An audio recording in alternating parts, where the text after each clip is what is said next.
God, please forgive me about what I'm about to do.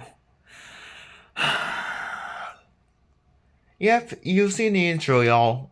I know y'all are probably surprised why I come out of the woodworks to do a video again, but here we are with another Bullock analysis video. Look, there's one thing I pretty much just tired of hearing all day. It's genuinely me. I'm genuinely serious. I'm gonna be honest with y'all.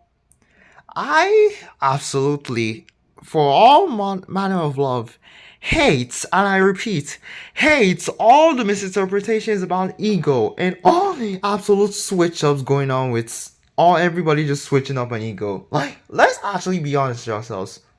Do you all actually understand ego's philosophy? Do you even understand who ego is? Like, I want to ask you all the big question. Do you all actually understand ego, or even the egotist philosophy? Beyond Jamie serious, I'm tired of seeing videos that literally show that is TikTok YouTube video that doesn't even actually understand the whole point of ego's philosophy. But even I think we've all just forgotten chapter 1, because I'm just gonna be honest with you. We actually have forgotten chapter 1. I'm dead ass just gonna be honest with you. We really have just forgotten chapter 1. And for today's video, we're gonna go through and venting off all my frustrations and all the common misconceptions that has been going on with ego and everything about him. Because I'm genuinely serious, we need to actually reread all over again. Okay? Alright, get all of you, just grab your ears, grab every note you have, and please, let's watch the video, because I'm tired, okay? I'm genuinely tired, okay? Alright, let's first start with chapter 350, because this is where all the discourse already went wrong. Actually, no, this is where, yes, please, let's do it. Let's go to chapter 350. I want to switch this up because I'm genuinely tired. So, first things first, we already have a Hugo and Isagi paneling. I don't really care about that one. What I care about is what we're actually here for. If you do realize that for chapter 350, we're talking about the definition of ego, right? That one should be a clear basis of what's the whole point of this chapter. As first things first, let's actually go through what's going on here. The thing is, Isagi brought up a situation that, what even is ego? The thing is, for Nanase and Hiyori, they really don't, they know it's a vague topic. Because it's kind of a vague concept. And to Bachira, ego is basically his monster. To Chigiri, ego is basically like an essential self. Or to Rio, is basically more self-centered. Everyone should at least know this by now. And the thing is, everyone kind of has the nuance of selfishly disregarding orders. Like, they're with Chigiri as well. Even though Toyo agrees that hardly honor is not what all ego is about. So, of course, now I'm gonna clear one common misconception. There's been a misconception going around that's, how do I say this? Ego's a control freak or something. I genuinely being serious. That's just one misconception you have to go around. Because there's one common problem I have to say. This panel specifically is what I'm gonna bring up. You know when Ego came in here? The most important thing that everybody should come to conclusion is that ego is just defining his own definition of ego, which is pretty much what he said. He said ego refers to the playstyle of one's life. That's how I define it. Notice how he said that's how you heard me right. I define it, not anybody else. Not just how he defines it. Everyone had their own definitions, and he brought up his own. Simple. You know what that means? Is a discussion they're having. It should be clear to anybody that this is just a discussion, and nothing was going wrong here. In fact, it should clear out the misconception that it's like not him being controlling or something. Because Jamie serious, ego being a control freak should not really be showing here. This is this discussion about ego. It should be very much simple to anybody. And then he gives them the definitions. Humans are social creatures in a multitude of ways. We cannot survive without human connections. Simple, blah blah blah. I don't really care about that. And he said it himself. Basically, the evaluation standard for all these decisions, ego, is the compass of what sort of life you want to live in. And see the reaction. Number one, Senu gets it, because he himself never had his own definition, so pretty much he at least gave a an actual concept, so he understands it now. Otoya also understands. Yukimiya also understands too. See, it's not being controlled. What in this is being a control freak? It's just them going out to their own conclusions. And plus, even when he goes out being like, so everything you taught so far, like flow, originality, and hunger, were just to force us to face our own egos, which is why ego says bingo. The world stop ego is means the one who lives the place almost for me the best in the world. See, it means it can be anything. It's your own moral compass. It's literally just that simple. What ego gave was just a regular definition, and everybody else in the Bullock 11 basically just came up to your own conclusion. It's not ego telling them what to do. It's just ego making sure things are like the definition is cleared up very easily. In fact, Isagi himself even brought this up in the France game when he became a rebellious, like his own rebellious ego was finally shown. And plus, it was very easy. And then this is the misconception again. The one problem I've been having this entire time. The moment Kasu challenges ego. I don't really care about Kasu that much, let's be honest. I know, we already know about what happened in the France game pretty much, but yeah, this is what I actually want to bring up. Ego's reaction to what happened when Kasu challenged him. He literally laughed maniacally. Now, this one I'm going to leave it out from here because we'll come out to chapter 350 later. Real quick, I'm going to go to a quick chapter. I'm going to select chapter 1. And then you're going to see my points. The thing is, ego has always been like this. The thing is, it should come as a surprise ego laughs maniacally. Let's actually be honest with ourselves. It shouldn't come as a surprise ego has always been like this. Okay? Let's see. I'm even going to bring up the moments ego has always been like this. Let's leave the whole whatever thing going on. Come on. Yes. Aha, yes, ego. This is where he is. So yeah, we know this is who Ego has been since day one. He literally says, "Congratulations, you unpolished lumps of talents. According to my personal judgment, the 300 of you are going to be the best strikers under 18. See, he's introduced himself. We pretty much already know this. We know chapter 1 and every single thing. Now, I'm going to need you to all hear me out right now. He's literally just going to say this plainly and simple. The only thing necessary for Japanese soccer to become the best in the world is the birth of a revolutionary striker. You heard me right. I'll say it again. The only thing necessary for Japanese soccer to become the best in the world is the birth of a revolutionary striker. Alright, I reiterate that point again. Now, they said with 300 of you heard me right. The 300 number is very, very important here. He says you conduct and inspire to create the world's best striker. That is the purpose. You heard me right. That was the purpose for this facility to be created here. The facility Bullock. That's all he's mentioned here. In fact, that's all he said specifically. And he says, starting today, you'll be living together while undergoing the special training I've devised. You can return to your homes, and this marks the end of your previous soccer careers. It's that simple. The thing is, whoever survives this Bullock and outlast the 299, the remaining person will be the world's best striker. And simple, he's to conclude his explanation. It's very simple, y'all. He's giving y'all the simplest explanation of the whole point of why Bullock was created. And then, of course, I'm gonna bring up the maniacal side of Ego because I'm waiting to show you people why he is. Now he says, talking about a World Cup victory or the best in the world. I didn't get this at all. I see. You're all really sick, huh? Then piss off. You leave, that won't stop you. See, number one rule right here. He says, then piss off. If you want to leave, I won't stop you. See, Ego literally gave you two options. He gave you the option to leave. If you got accepted but you don't want to participate, you can leave. He doesn't care. Okay, he really doesn't care. Okay, he doesn't care whatsoever. If you don't want to participate, he doesn't care. He won't give a shit. Okay, but if he wants, you can still come in. You're saying, these are precious instead of becoming the world's best. You're having the best high schooler in your country's soccer backwater, huh? I get depressed when I think about people like you carrying future Japanese soccer. Japanese teamwork is okay. I'm gonna leave this whole part because that's not necessary. It is. I'm gonna leave to the parts where Kira 2 also challenged him. The thing is, you should know Ego has always been like this since day one. The moment you should have seen Ego's reaction, you should know it's been chapter 1 Ego the whole time.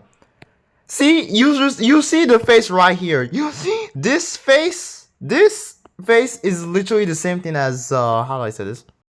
It's the same thing as this face. So it shouldn't come as a surprise to you that Ego will react the same way to Karasu challenging him. If I shouldn't come as a surprise to anybody that Ego has been like this. Okay? It's insane. He's always been the same. He's still running on all. They know it's obsessed with him. We know all this. We know if you're on the top of all top egos, you can never become the world's best striker. It's that simple. They literally said it himself. You're like, you all don't even understand the whole reason why he said this. The whole reason that's the why he's gonna crash out. Okay, you all know about this, right? You all know about this. See, he's giving you all people a choice. He's giving you to either leave or you can choose to come outside and enter the stage. And that's why Isagi and everybody else joined. It's that simple. It's literally that simple. It should come as a surprise to anybody that the Bulwark was always gonna be this way. It should not come as a surprise to anybody that Ego's gonna react the same way. Okay, so we're saying Ego's a control freak, but I have 3 pieces of evidence that he's not a control freak. Number 1, he gave you all the freedom even the moment he sent a letter to you. You had the freedom to leave. See, he was not even in control of that. He sent something to you. Now we're gonna go back to chapter 350 and show you all this thing again. Because I'm tired. I'm tired of this. Now we're gonna go back to chapter 350. And now you're gonna see Ego's reactions. How do I say this? Sorry, I'm really just getting frustrated at this point. Here we are back again. Now, how do I say this? Now see Ego's reaction. See, don't make me laugh. Trust, right? Those things don't matter. You get that blocks and experiment to create the world's best striker. See, I'm gonna say it again. He's reiterating the same point since chapter 1. You heard me right, since chapter 1. You heard me right, all of you. 1. Look at your grab your ears and hear. It's 1. Chapter 1. He's been saying this thing the whole time. Everyone's lives are gonna be ruined. He said it again since chapter 1. All of you agree to the same plan. They agreed to this, by the way. It was in your contract and they cannot tear it up. Don't you Sandy is here. Sandy can buy security, but he cannot buy dreams. See? You say it again. My man is choose yours, and your man is choose mine. And that's how Blood's made it this far. So if you doubt me, then F off. Simple. It's literally right in front of you. Okay. Now I'm gonna bring up another reason why they lost, and the exact thing I've been waiting to reiterate here. Now it says you don't seem to understand why you lost your friends. It wasn't a strategic error or an enemy strength. Now you heard me right. There are 2 things that you can misinterpret from this thing. He said the main reason was a strategic error or an enemy strength. He does not think like a regular coach. I think you should all know this by now. He does not think like a regular coach or a regular team coach, whatever BS you want to be talking about. He thinks like a philosopher. Kaneshiro thinks like a philosopher. Kaneshiro basically showing Ego through this. I know it should be understandable to you by now. Now you're gonna see his reaction. He says because some of you on that field didn't believe you could be the world's best. It's that simple. Okay, what? This statement shows no sign of controls, no sign of whatever BS. Like, come on. Okay, I'm just real quick. I'm gonna bring back another time. We're gonna go back to Burotsu's deal real quick. I'm gonna come back to chapter. What was that chapter again? Chapter 330. Hold up. Nope, that's not it. Previous one again. Where's the deal? Let me check. Hold up. We're gonna leave the France game. Sorry, we're gonna leave the chapter 300. Yeah. Alright, next one, because I know this was somewhere close. Yeah, this is the parade. The parade. That's it. Yes. That's it. That's what we'll be looking at.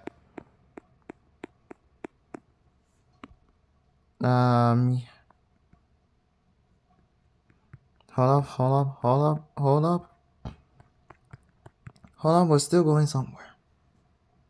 Yes, War Japan. That was the chapter 303. So we're all gonna go back to chapter 303 because This chapter was very, very, very important. So I'm tired of spitting this. So yeah, y'all should know who Boruto is. Everybody should know him at this point. Now I'm gonna tell you Ego's reaction. There's been a common misconception on one panel that I need to clear up real quick. See, one problem is, you know Nagi, right? The time when he got eliminated. See Boruto's reaction here. He's asking why he cut him. Why he cut Nagise's hero because of popularity. I think you should know by now that Ego follows his rules. He follows how the selection works, and he does nothing to change things how he wants. If Ego was a so-called control freak, he would probably have listened to this and just probably decided to add Nagi back again. But it should be obvious, he does not. He does not follow the regular rules of a literal billionaire. It should be that simple to you. And then, now this is the misconception we're talking about. This thing is, I want you money grabbing Tanuki. I'm here to give Japan a World Cup victory. In this project, I am God. Okay, please. I'm gonna say it's not right now. I'm gonna say this to y'all real quick. Just because Ego said he's the god of this project does not mean he's actually gonna control everything. I want to say it again. Just because Ego is the god of the project does not mean he's gonna control everything. God. See, just because Ego said he's God does not mean he's gonna control everything. I said it 3 times now. If you all heard me right, I said it 3 times. Just because Ego said he's God of this project, he's literally the god of everything, or god of whatever BS he's doing in Bulwark. See, he does not. I'm gonna say it out now. Ego does not control the money that comes into Bulwark. He doesn't control the outcomes that come to Bulwark. He doesn't control whatever BS. In fact, he chooses to nurture the talents that are winnering away in the project. It's literally the whole point of Bulwark. I thought it should be that simple to people by now that it's literally this obvious. Yeah. Okay. I'm just saying this out now. I brought up chapter 1. I brought up chapter. Okay. I'm gonna quickly bring up Hugo's philosophy, because that's next on my. That's last on my lists. Because, let's be honest, I'm gonna bring up one last misconception. Chapter 340.2 or something. Oh, no, wrong one. I think I know the chapter. It's chapter 349, 347, right? Yeah, chapter 347. Because there's another misconception that needs to be cut off. Because I'm tired of saying this one thing. Now, I'm gonna say this again. Just because Isagi says something does not mean it's facts, okay? I think it should be obvious. Just because Isagi said nothing in his mind, it's coming from him. It's not a fact in the entire game, okay? It should be pretty obvious. I think, okay, now I'm gonna read the statement that is being misconceptually, misinterpreted. When Isagi said that, but according to that philosophy, the thing is, if he drew. And I beat him on a 1v1. I drew him going into a battle block and beat him on 1-on-1. And yes, Rin showed up at the last second and messed up my shot's impact. Yeah, that would be my goal. Huh? But according to that philosophy, Rin was correct in trying to score that goal. Now, I'm going to say that statement again. Just because Isagi said that, according to Ego's philosophy, which is let's be honest, Rin did not actually follow Ego's philosophy. You guys actually read the chapters again, you realize Rin did not follow Ego's philosophy. Not once did he actually follow the philosophy. Honestly, if you recall for Rin, wasn't this the same guy that's used Destroyer mode once? Let me bring up the chapter again. Chapter 3, there's a Nigeria game. It's Nigeria game, the start of the Nigeria game to hold up. I think it's chapter 316 or something like that. No, it's not here. It's not here. Come on, where is it? Where is it? Only chapter 3. Ah, yes, this is the chapter. Hero or Death. This is the exact chapter. You guys remember the 2-week training that Rin was given, right? The 2-week training where, Rin needs to empty his void and figure out whatever stuff. Now, Rin's character has been kind of on a regression and progression lately. Sometimes Rin's character he's been acting like a child since he started playing football. Let's be honest with you people. Now, this is Rin's training. You know, to like use the monk's training to clear up his head and try and like only focus on destroying and everything else just an impediment. He said, remember when he said, I want to score goals while destroying myself? That's literally what he said. Y'all should keep this statement in mind because and I'm gonna bring up the fact that what happened in the France game because in this he actually did score a goal. Like, I'm gonna be honest real quick. Let me hold on. Yes, this is it. He says he'll give himself over to pleasure. He sell my soul to adrenaline. And he scored a goal. Simple as that. He scored a goal with his destroying mode without having to like focus on anybody. That was the whole point of the month training that he got in the 2 weeks skip to the U20 World Cup. I think it should be clearly obvious to people who read the Nigeria game that yes, destroying mode was actually, I would say destroying mode was actually at its best here because in a way the calmer version of destroying mode will actually destroy a lot of people. In fact, you can enter destroy mode pretty easily. He probably actually has this is what I call progression of Rin's character. And now I'm gonna go to the last seconds of the France game because this is the point where I'm tired of the whole misconception thing. Now Vivian, Hugo, next one. Next. True ending. Full bets, sorry.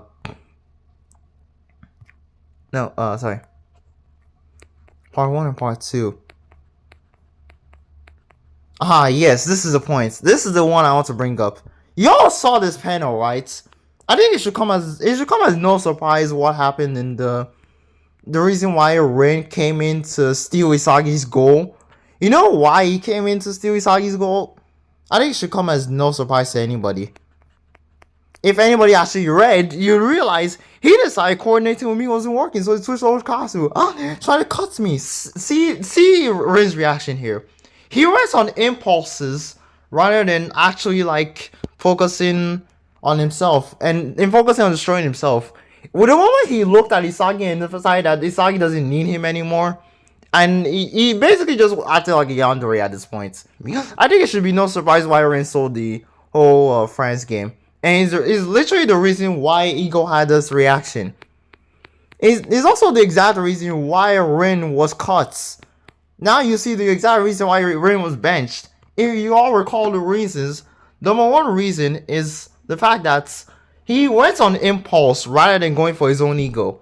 That's literally what, in fact, it's more compass that's only me on Isagi and say, Itoshi.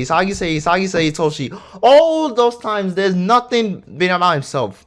In fact, his ego is not even about himself anymore. The one Isagi was about to ask Ego to call him off from the bench, call him to the bench instead. And the reason Ego decided to bench Rin, it's not out of control. It should be obvious this is not out of control. Rin was literally not following Ego's philosophy. It should not come as a surprise to anybody that Rin was not following Ego's philosophy. I've spent 23 minutes now literally just reiterating that point. Ego's philosophy is literally just like living for your own goals. What? In your own way, basically. In fact, that's why he literally says it's your moral compass. It's literally that simple. It's how you want to live your life. It's literally that simple. That's what he means by egoism. I shouldn't have to be saying this thing over and over again. It's literally that obvious. Okay, that's it. That's all I want to say. I'm tired. Okay, I'm tired. I've gone on a rant, but I don't want to keep reiterating this. Okay, I don't want to bring up Hugo's philosophy because I've already analyzed that whole thing. You already know Hugo's philosophy is suitability, but I do want to add one more point. If you actually reread Hugo's philosophy again, hold up, let me go back to suitability. So, actually, let me keep to him here. Anyway, sorry, this. Sorry, wrong one. Chapter 350 again.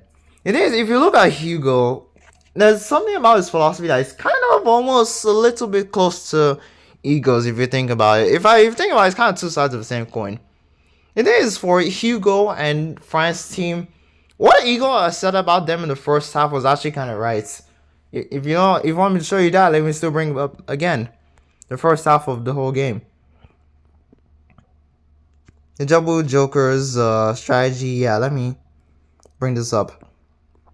Now you see, you know the reason why Ego came in to tell Karasu to watch what he's saying or else to try and kill Bullock. If you notice, it's like Karasu's mentality was literally the number 2 at this time, so he himself did not know what he was actually doing here. In fact, he was trying to tell everybody to basically just follow the number 2 philosophy and it'll be fine. If you think about it, that's kind of the safest option, and that's literally directly contradicting Ego's philosophy, which is why he asked him why he's trying to kill Bullock. And of course, I'll still say again, he did applaud him for his change, but this mentality is not there. Now he's gonna say this and again.